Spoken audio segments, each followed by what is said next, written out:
expect our votes to be safeguarded, to be tracked, counted by diligent, honest officials in accordance with the law. That did not happen in southern Florida. Since election night, nearly 100,000 uncounted votes have just magically turned up in Liberal, Broward, and Palm Beach counties. We have no idea where the votes came from, where they've been, why they weren't counted last Tuesday. So many laws, we will outline this tonight, have been broken. Our inalienable rights have been spit on. And now, breaking just moments ago, our sources confirming tonight to Hannity, they are telling us a criminal investigation is, in fact, now underway. And coming up, we're going to show you why this crisis in Florida should deeply concern all Americans, not just Floridians. And tonight, we have warned you for months. The destructive Democratic agenda that they were hiding will wreak chaos across the country. Now they're finally telling us. Endless investigations, subpoenas, a quest for impeachment, not a single plan to improve the lives of the American people. So is now the top order of business in the Democratic-controlled House of Representatives just destroy Trump? The Pelosi destroy Trump House. Now we're going to show you how Pelosi, Waters, Schiff, Nadler and company are hitting the ground running. It's everything they purposely did not tell you before the midterms that they have been planning all along. All right, sit tight, buckle up. A lot to cover tonight. It'll take the full hour. We start with our breaking news opening monologue. All right, less than a month ago, a massive Category 4 hurricane made landfall on the Gulf Coast of Florida in the Panhandle. 35 counties were under a state of emergency. 155-mile-per-hour winds wreaking havoc throughout the Panhandle. The destruction, as you can see, as we saw, was horrific. Entire blocks were literally wiped away. The area sustained billions upon billions of dollars in damage. But on November the 6th, Floridians in the Panhandle, they went to the polls, and their votes were counted, every single one of them, on time in accordance with Florida law and Florida's Constitution. Sadly, the same cannot be said in southern Florida. In Palm Beach, Broward counties, we are witnessing a colossal disaster. Laws have been broken, Florida's Constitution ignored. None of this was caused by a hurricane, but rather by local officials who are incompetent, corrupt, and obviously feel they are above the law that 65 other Florida counties, 65 of 67, adhered to. In Palm Beach County, at least 15,000 new ballots were unearthed and counted after election night. And in Broward County, almost 75,000 so-called uncounted votes magically turning up day after day after day after the election. Tens of thousands of lost ballots just seemingly appeared out of thin air. The vast majority, of course, cast by Democrats. Now, this should not, let me be straightforward, this should not be Republican, Democrat, conservative, liberal. This shouldn't be about politics. This is much deeper. Whatever your political affiliation, what we're witnessing is a horrific miscarriage of America's most fundamental rights and a serious potential now criminal violation. The law is clear. It is unambiguous. Florida law, let's put it on the screen, quote, says, the canvassing board shall report all early voting, all tabulated vote by mail results to the Department of State within 30 minutes after the polls close. The law continues, quote, the canvassing board shall report, with the exception of provisional ballot results, updated precinct election results to the department at least every 45 minutes until results are completely reported. 65 of Florida's 67 counties, they complied with the law, including every county in the Panhandle that was absolutely ravaged by Hurricane Michael 27 days prior to the election. Broward, Palm Beach counties totally ignored the law, broke the law. For days, Broward County officials continued to tally literally tens of thousands of votes in violation of state law. It appears yet again we have one system of justice and elections for Democrats and another for the rest of us. Now, the supervisor of elections in Broward County, a woman by the name of Brenda Stipes, would not even tell state officials where these mysterious votes were coming from, where the votes had been, how many votes were left to be counted. Again, a violation of law. There was no updating of votes every 45 minutes, again, violating the law. And this morning, multiple boxes full of sample and provisional ballots left behind in some rental car were actually discovered by an Avis employee at Fort Lauderdale Airport. This is insanity. You know, we send election observers to other countries. We need them here. And on Friday, Florida Congressman Matt Gaetz literally blocked from observing a location where ballots were being loaded into a truck. Take a look for yourself. Why can't we watch what's going on, man? We're told you can't be here, so you got to... Who told you that we can't watch what's going in and out of the truck? My supervisor. Who's your supervisor? Yeah, I would love to see him. Okay. Well, until then, let's go. All right. Will you tell me why we can't know what's going in and out of that truck? And what's the name of your supervisor? We'll get all that taken care of. Do you know this? Do you know his or her name? The supervisor's name? Yeah, we'll bring them out. Well, what's their name? We'll bring them out to you in a second. Do you know their name? Yes, we'll bring them out. What is it? Will you tell it to me? Bring them out to you in a second. What's on the truck? What we're seeing in South Florida is a national disgrace, and it's far worse than that. Broward, Palm Beach counties violated any chance of there ever being any real integrity in the vote in Florida. We will never have any chance of knowing what the accurate vote tallies were from this past election now in the state of Florida. That has been ruined. That's off the table. And tonight, all we really know for certain is that the, quote, newly counted ballots have drastically tightened the election and subsequently triggering statewide recounts, all because of what is gross incompetence, corruption at the Broward County Supervisor of Elections Board and Brenda Snipes. Now, she has a history of this. Late last week, we had a judge ruling that Brenda Snipes actually violated state election law. Now, what is even more outrageous is that this is not new for Miss Snipes. Now, her track record is literally atrocious. Why she was even in this position is beyond any understanding. How she's been allowed to continue in this powerful position beyond comprehension. Last week, we learned that Snipes, quote, accidentally mixed in rejected provisional ballots with several hundred valid votes. That means the entire vote count has been irreversibly corrupted. And just this past August, a judge ruled that Snipes systematically had mishandled mail-in absentee ballots. In 2017, a judge also ruled she illegally destroyed ballots following a primary race. And in 2016, some Broward County election results were posted online, get this, before the polls had even closed. And in 2012, 1,000 uncounted absentee ballots, well, they were mysteriously discovered in Broward County a week after that election. And in 2004, Snipes simply lost track of 6,000 absentee ballots. Now, this is the woman that could determine the outcome of these important races for the Senate and the governor's race in Florida. Now, many Floridians are rightfully calling for consequences. Former Governor Jeb Bush tweeting out, there is no question the Broward County Supervisor of Elections, Brenda Snipes, failed to comply with Florida law on multiple counts, undermining Floridians' confidence in our electoral process. Supervisor Snipes should be removed from her office following the recounts. Maybe now. I don't think we should wait. Senator Marco Rubio, very vocal also about Snipes and her incompetence and corruption, tweeting, quote, every vote legally cast and received within time frame required by law should be counted. The issue in Florida has been repeated violations of election law by the incompetence and the lack of transparency of Palm Beach elections, Broward County elections. And now Snipes could, in fact, tonight be facing criminal charges. Sources have confirmed to us on multiple levels tonight a criminal investigation into election misconduct in South Florida is now ongoing. Just a short time ago, Florida Attorney General Pam Bondi released a letter from the Florida Department of Law Enforcement stating that they will work with the Attorney General Bondi on any criminal investigation and subsequent prosecution of Brenda Snipes or anyone else who may have broken laws and committed voter fraud. Now, of course, the damage has been done. Florida Governor turned Senator-elect Rick Scott is now sounding the alarm.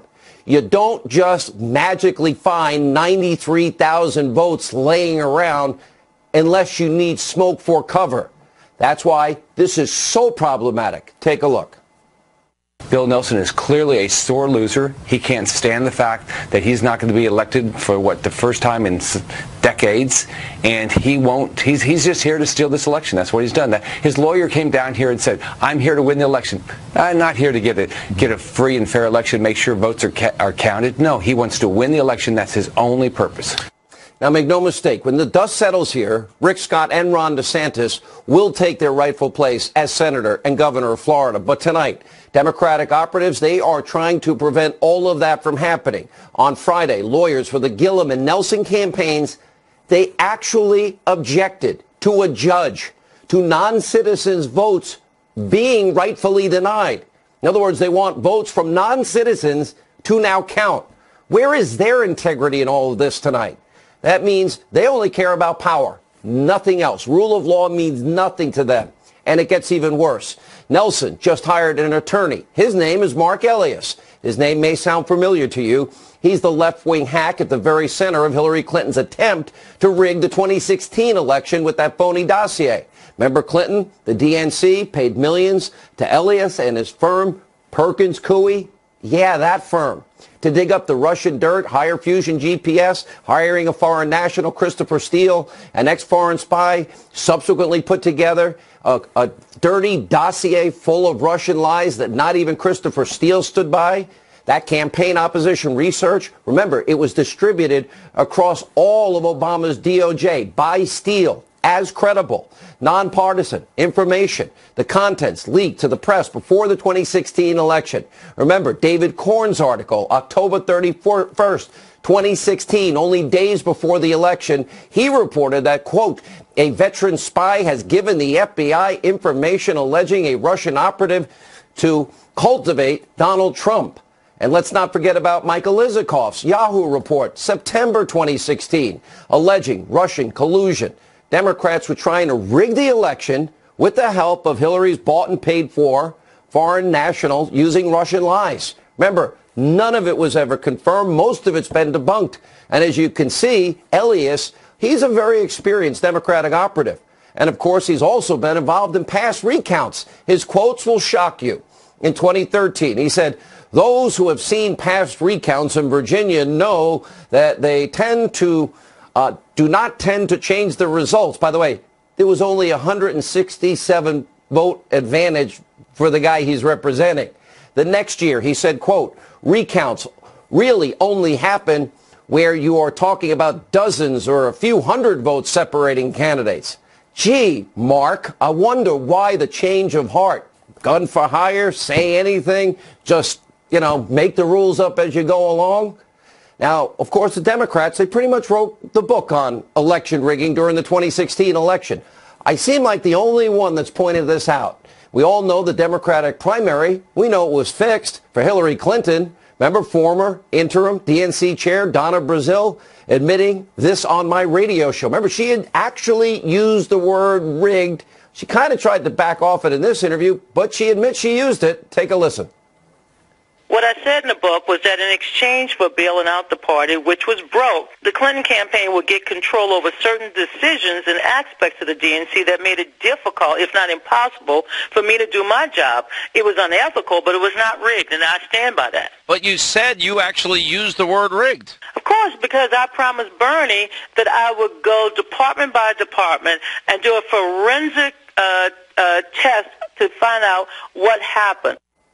She used the word rigged herself. Then she tells the story how Bernie was robbed by the DNC machine that Clinton was controlling, the cancer, as she called it. Hangs up the phone after having to tell Bernie Sanders the truth, said she cried out of anger over this. So we have one system of justice and elections for Democrats, just like we have one system of justice for the Clintons and another one for anyone who opposes them. This is not equal justice under the law or equal application of our laws. Now, tonight, we're going to bring you updates all throughout the hour from Florida as they become available. But a criminal investigation, let me repeat, is ongoing as we speak.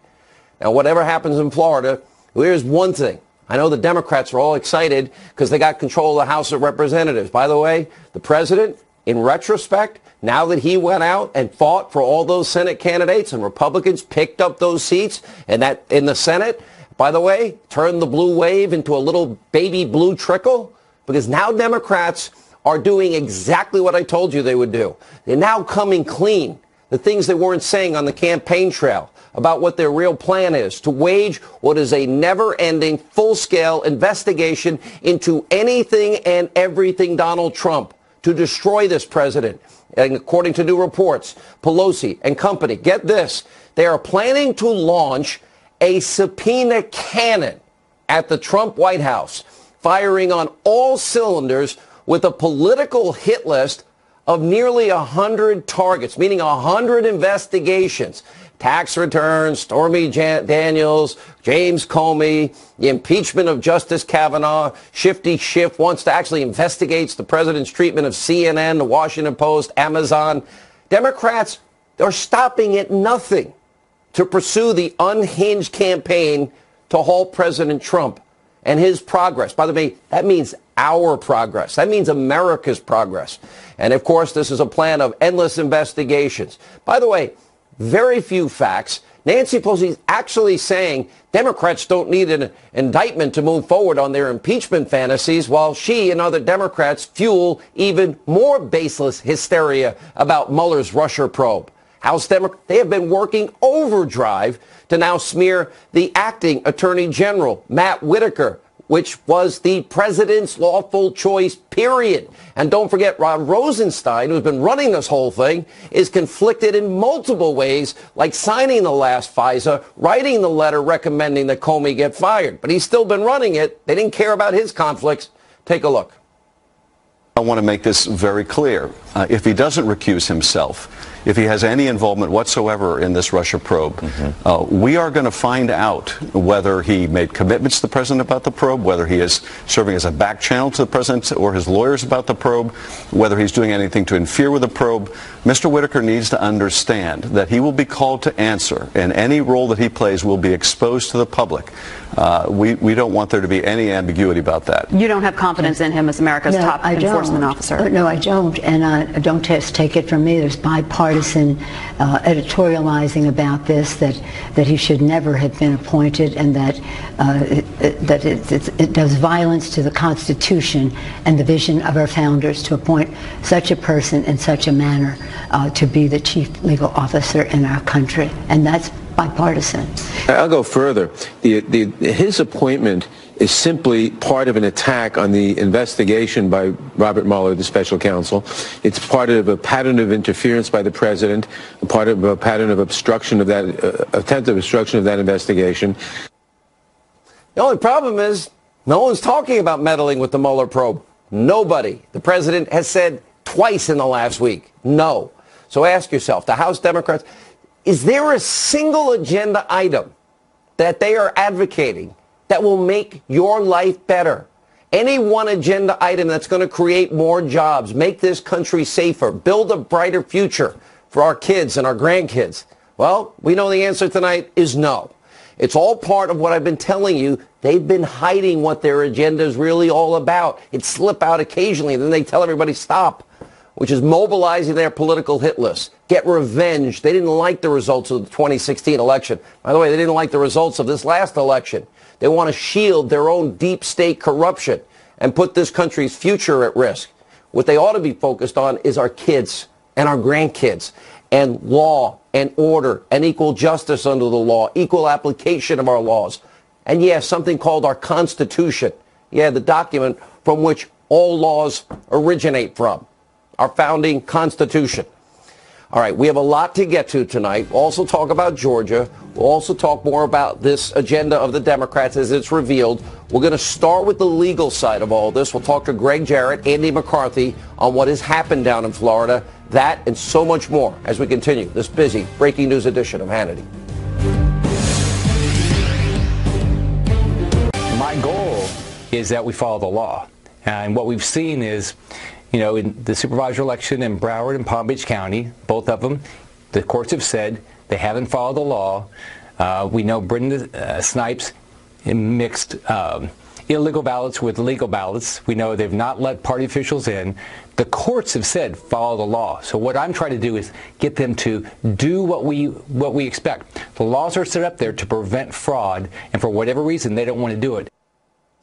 That was Florida Governor Rick Scott earlier tonight reacting to the latest developments in the Florida recount. Here with reaction to get the legal side of all of this, author of the #1 New York Times bestseller, The Russian Hoax, the illicit scheme to clear Hillary Clinton, frame Donald Trump, Fox News legal analyst Greg Jarrett, and Fox News contributor Andy McCarthy.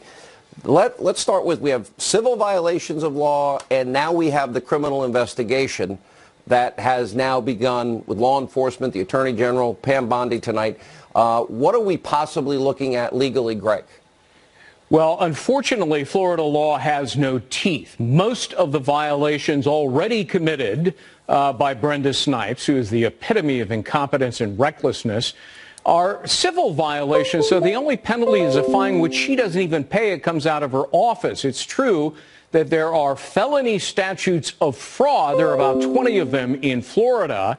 So far, 3 agencies in Florida say we have no evidence of fraud, but, Sean, their investigation is in a premature stage and only cursory so far, so it's good that the Attorney General, Pam Bondi, is vowing an intensive examination. Snipes had the audacity to stand in front of cameras, I think it was today, and say, until now, nobody ever accused her of doing anything wrong, which is a lie. Every election she's been presiding over since 2002 has been marred in controversy. The question is she capable of corruption? Her track record suggests she is. Yeah. Let me go to Andy. Look, it's not even a question laws were broken. We saw what the judge said on Friday night about the Florida Constitution, about laws in this particular case. But without rehashing what I've said in my opening monologue about Brenda Snipes' history, you have to wonder why she was there, but more importantly, what do you see on the legal side? Well, Sean, I think, you know, you hit on the right question right now at the start. Why is she there? She really should not have been there presiding over this particular election, given what her track record is. And, you know, look, we have a situation where in Governor Scott's case, somebody had a 50,000 lead. On election night, it's down to 12,500. There could be good explanations for that. There could be corrupt explanations for that. And the problem is that the public has a right to know what is the explanation for it. And the way that they've conducted themselves, it makes it very difficult to give credit to this in terms of an election system that has integrity. I think, as you said at the end of your monologue, at the end of this, what we end up with is Senator Scott and Governor DeSantis, because I think their leads are too big to be overcome even by rampant corruption and fraud, if there is some. Do we know if we have all the votes? The bad thing. Yeah. Are they still throwing in tens of thousands behind our back as we speak? You know, I just happened to find another 20,000. Sean, right. Well, but this is the thing. If you're behind, your motive, your incentive is to try to foment as much chaos as you can and prevent there from being like a ceiling of where we know what the votes are and they don't go any higher. And obviously, if you're in front, as Scott and DeSantis are, what you want is some certainty. You want to say, you know, look, however the votes come out, they come out, but we at least need to know how many there are. Well, we're never going to get, I can say with certainty tonight, #1, laws were violated. That's a fact. That's indisputable. Then we have the incident of Snipes mixing rejected provisional ballots with legitimate provisional ballots, Greg. We will never get an accurate count for Florida. It has already been tainted on many levels. 65 of the 67 other counties, including the Panhandle. If this happened in the Panhandle, I might understand it. But if 65 counties continue to get it right in Florida, and 2012 and 2014 and 15, 16 and 17, the same players, the same nonsense, the same games. It is not fair to the rest of Florida what goes on here. And it tells you, Sean, that something is amiss here. When 65 counties can get it right, but just about every election, these 2 counties, Broward and Palm Beach, can't. She missed, Brenda Snipes, every deadline that was set, and everybody else met them. She commingled valid with invalid ballots, and then, astonishingly, tens of thousands of ballots suddenly and magically materialize out of nowhere with no proper accounting, no chain of custody. We have no idea when these ballots were cast and by whom. And so, this has got the nefarious look of corruption written all over it. I'm not saying that fraud was perpetrated, but it does need to be investigated, given her track record. Let's look at two specific issues, Andy, as we move forward. So we have two different recounts, really, that are going on. They're two different thresholds. One will be different in the governor's race because the threshold is higher in as much as the vote disparity is greater. That will be a machine recount. Right. Then they're going to look at, I guess, all of these provisional ballots. And there you have, we already have the attorneys for both Mayor Gillum and soon-to-be ex-Senator Nelson wanting to count the votes of illegal immigrants. They stood up and they literally advocated that those votes be counted. What are we supposed to do in that case? Well, Sean, this is where they're philosophically at, though. They've been, we have two different things going on here. We have the potential procedural irregularity that applies to this particular election, and then you have the overarching Democrat approach to government, which is to eviscerate the distinction between citizens and non-citizens. And we shouldn't think for a moment that if you can wrap your brain around the procedural irregularities, that their overarching agenda goes away. It doesn't. So, of course, they're going to take the position that none of the votes of people who might not properly be voting should not be counted, because in their minds, those people are just as legitimate to count as Americans voting are to count. And that's a big reason why our electoral system is in the mess that it's in. The fact that people whine over people who shouldn't be voting having their votes counted, when we have that means Americans who vote get their votes discounted. That's just as big a problem.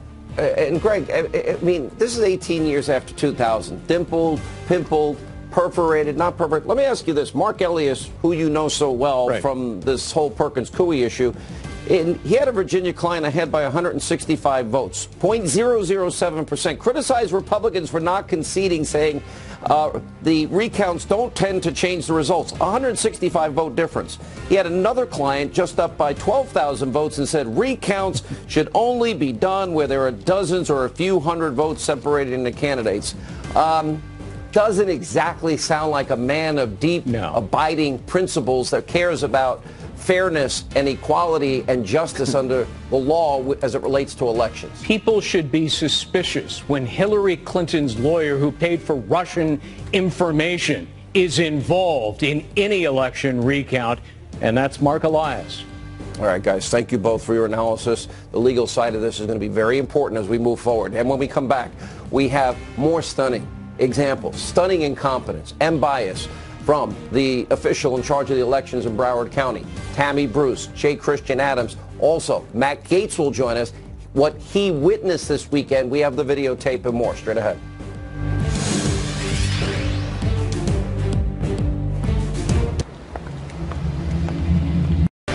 All right, joining us now with more reaction to tonight's breaking news, Fox News contributor Tammy Bruce and former DOJ official, election lawyer at the Public Interest Legal Foundation, J. Christian Adams. Jay, you have been there. You've been following this.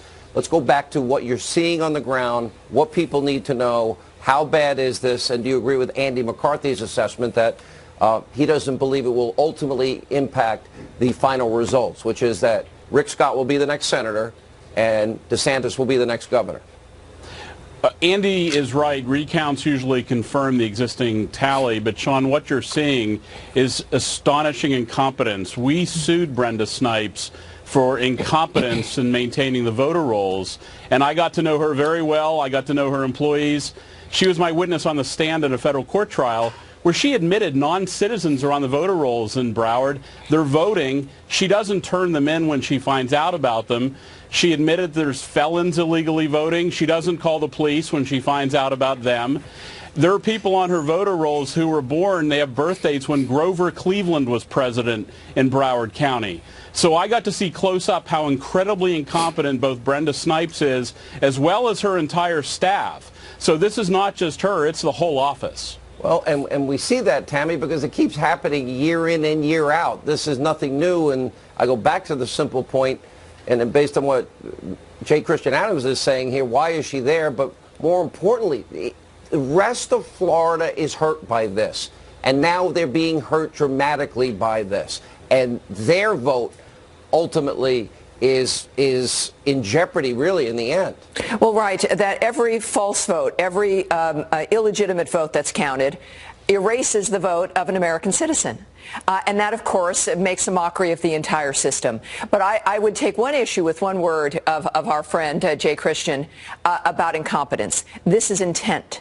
And I think that it's very important, and Republicans and conservatives tend to expect the best of people, but the fact is the left, you can't presume that they mean well. They do not. And this is a matter of, you know, the ends justifies the means. And it's not even about winning. Winning, of course, implies that you followed the rules and you've persuaded people. This is about stealing power. And that's what we're seeing unfold here. And I have to say, you know, the problem with the FBI and the DOJ, everything we've seen there with that corruption and the degree that they went to try to invalidate an American presidential election, I have to suggest, I think it's pretty obvious, that kind of a problem didn't just exist as an isolated issue within the federal government. I think it's throughout the system that now presumes it's completely in charge, and that these elections are charades, and that they're meant to give the impression to the American people that their vote counts, whereas in fact you saw Hillary's reaction of the shock that something didn't happen in a predetermined way. So I think we have to take this very seriously and recognize, and look, you asked Rick Scott a night or two ago, or maybe at the end of last week, why is she still there? Because, you know, he's been the governor, and he really didn't answer you. And that's what concerns me as well, the system allowing a woman like that to continue to operate, because in a way, this kind of chaos maybe suits the establishment in general, not just the Democrats. And by the way, we're watching the recount as it takes place. Even as we speak, we expect by Wednesday that Ron DeSantis will be declared the winner. I think that it's the 19th, Jay Christian, if I'm not wrong, that Rick Scott would be declared the winner in that particular race. But I want to go back to Brenda Snipes and her team and how many hours you spent and what other things you learned about her on top of that which we already know. Look, Sean, the trial went on for 2 weeks. They were losing things. I mean, in Discovery, we asked for their manuals and procedures on how they keep the voter rolls clean. They couldn't find any until the third day of trial, when they sprung it on us. And it's just astonishing levels of incompetence and chaos. I mean, you've never seen anything like it. And of course, then they ascribed race. They said they were being sued because of racial issues. It's the same playbook we see everywhere. But I want to warn you, Palm Beach is going to be a problem. Palm Beach has outdated equipment. They can't do a paper ballot manual recount. By the way, paper ballots share a lot of the blame here, too. What happens when they talk about overvotes and undervotes and, oh, there's a mark over here, but not over here where you're supposed to do it? They're going to say, well, the intent is there for that. And in the one case where they went before the judge and they literally, both Gillum and Nelson's lawyers have said, no, we want that to count. And that one, it was one vote, but one vote shows the lack of integrity. Look, I think this entire dynamic shows what Governor DeSantis is going to be up against and what he's going to have to do and what Senator Scott is now up against. They've got to clean this up. Florida is too important of a state. It affects the entire nation. And for every citizen, Democrat or Republican, the legitimacy of these elections is key. Both of those men have got to step up and take the Donald Trump approach of being street smart and working first for the American people. And they're going to have the opportunity, I hope. Now that we know a criminal investigation is underway, I want to see everybody will now have to testify. Let's see if we can get to the bottom of this. Problem is, you can't. That's not going to be something that gets done very expeditiously.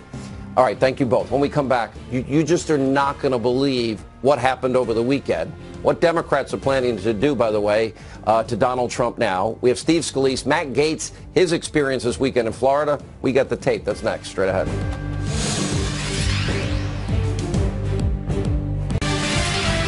All right, as I explained in my opening monologue tonight, the House of Representatives is poised to become literally the Pelosi destroy Trump House of Representatives. We got a sneak preview Sunday when a Democratic congresswoman from New York named Nita Lowey literally sat down with Axios. You got to watch this. Should the majority look into these issues related to President Trump that has come up? The Space Force. Yes. James Comey's firing. Yes. The travel ban. Yes. The family separation policy. Absolutely. Hurricane relief in Puerto Rico. Oh, it was absolutely inadequate. White House staff use of personal email. Oh, for sure. The president's business dealings abroad. Absolutely. And I want to see his tax return. By the way, we're now identifying everything they kept quiet, about 100 issues they want to investigate. No plan to make your life better. I can only imagine what else they have in store. Also tonight, that Florida recount is on. Here's what happened to Congressman Matt Gaetz this weekend. Literally stopped from viewing. He was filming it. Ballots being transported. They stopped the congressman from doing due diligence. Take a look. Why can't we watch what's going on, man? We're told you can't be here, so you got to. Who told you that we can't watch what's going in and out of the truck? My supervisor. Who's your super? Yeah, I would love to see him. Okay. But until then, let's go. All right. Will you tell me why we can't know what's going in and out of that truck? And what's the name of your supervisor? We'll get all that taken care of. Do you know this? Do you know his or her name? The supervisor's name? Yeah, we'll bring them out. Well, what's their name? We'll bring them out to you in a second. Do you know their name? Yes, we'll bring them out. What is it? Will you tell it to me? Bring them out to you in a second. What's on the truck? All right, joining us now is Congressman Matt Gaetz, along with the author, brand new book. I've read this book cover to cover. Back in the Game, One Gunman, Countless Heroes, and the Fight for My Life. Republican House Majority Whip Steve Scalise is with us. Congrats on the book. I know you're still recovering. I know it's been very hard, and we do know how close you came not to surviving that day, and we're so glad you're here. Let's go to the Florida recount issue first, Matt. You represent the Panhandle. 27 days before this election, entire neighborhoods were wiped out. But on time, following Florida law, they got the job done. But as usual, Broward and Palm Beach, you went down on behalf of your constituents, I assume, because their votes shouldn't be, counterbalanced by something that's corrupt. Tell us what happened. Well, Sean, you're absolutely right. I'll be damned if the people in South Florida are going to dilute the legal votes of my constituents who have a right to an honest, fair, representative republic. In the video you just showed, there were armed police that were stopping me just from trying to get an accurate record of what was going in and out of the Supervisor of Elections office in the middle of the night. I don't know if it was furniture. I don't know if it was election equipment, ballots. What I do know is that there is no chain of custody for 80,000 ballots. Those ballots reach 5 pages long, so you're looking at over 404,000 pages of information. That I don't know. I'm still waiting to hear from the supervisor. No, and look, I mean, what are we afraid of? We had the Palm Beach Supervisor of Elections tell the media that if they didn't turn their cameras off, she was going to have them arrested. That's the type of thing you would expect in a communist or fascist dictatorship. I bet they respond differently, and even if they weren't being rude. Hey, listen, if I was Jim Acosta, this would be viewed as a human rights violation, but because I'm a congressman trying to represent my constituents, I was told that I couldn't get an accurate record of what was going on, and now no chain of custody for ballots. Unbelievable. That means how could you have any faith in it? Coming out days after the election, violating law after law. Congressman Scalise, you just heard Nita Lowey. We've been hearing from Nadler. We've been hearing from Schiff. We've been hearing from Maxine Waters. We've identified, Axios identified 85, at least 100 investigations. How do you stop what is obviously the Pelosi destroy Trump at all costs subpoena brigade? Well, Sean, first of all, I think that they go down this road at their own peril. President Trump has followed through on all the things he's promised he said he would do. It's why the left doesn't like him so much. But it's also why in every place I would go to, every swing district I would go to, you would see thousands of people showing up for Trump rallies. President Trump would go to a place and there would be not only a packed house of a 15,000 person arena, but there'd be another 15,000 people waiting outside because they love what he's done to get this country and this economy back on track. And you look at the Senate seats that he was able to flip, the Democrat seats that are now Republican Senate seats because of President Trump's leadership. And so if they want to have this agenda, Sean, where they just want to harass the president, I think it's going to backfire on them, like what happened with the Kavanaugh hearing. And look at what happened in 2010 with Obama, his first midterm. 6 Senate seats lost, 6. 63 House seats lost. That was 69 total. In 1994, 8 Senate seats, 52 House seats. And I think Matt Gaetz was saying, we're learning tonight, good thing Donald Trump worked hard and picked up those Senate seats, and we won those races.